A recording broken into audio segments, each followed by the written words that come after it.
योगों की अवनति का क्रम पूर्ववत चलता रहा, जिस वजह से कलयुग का आगमन हुआ। इस कलयुग में तो धार्मिक कार्य नाम मात्र के रह गए, किंतु धर्म के नाम पर पाखंडों की तो बाढ़ सी आ चुकी थी।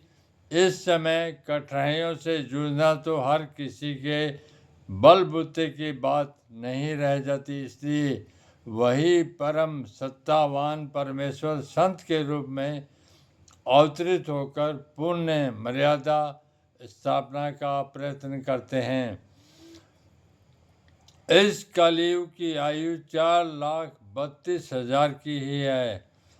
जैसे युग की आयु है, वैसे ही मानवों की आयु भी घट जाती है तथा आयु के साथ ही साथ शक्ति, धर्म, मर्यादा का भी ह्रास हो जाता है। इस कलयुग में तो सोना, चांदी, तांबा भी नहीं रहा। पूजा स्थल मिट्टी का बनाया जाता है और मिट्टी का ही पाठ तथा कलश भी मिट्टी का ही बनाकर स्थापित किया जाता है।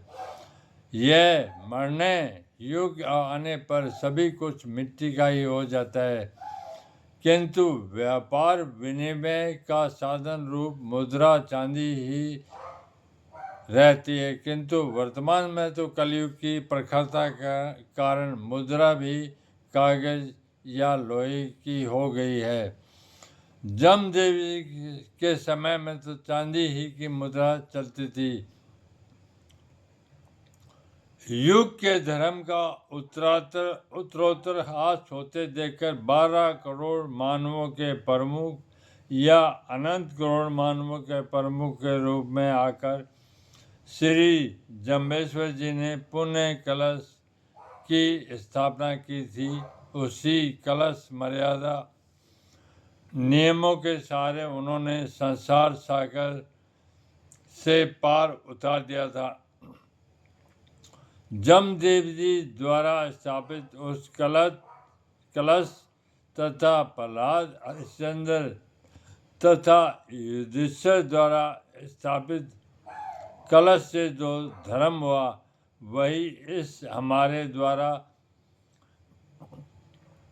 स्थापित कलश से हुए। कलश स्थापन इस समय भी उन्हीं भावनाओं से ओतप्रोत होकर कलश की स्थापना करते हैं, जिससे वही फल कलश में स्थित पहाड़ लेने वाले सज्जन को होता है। इस प्रकार से यह कलश पूजा संपूर्ण होती है।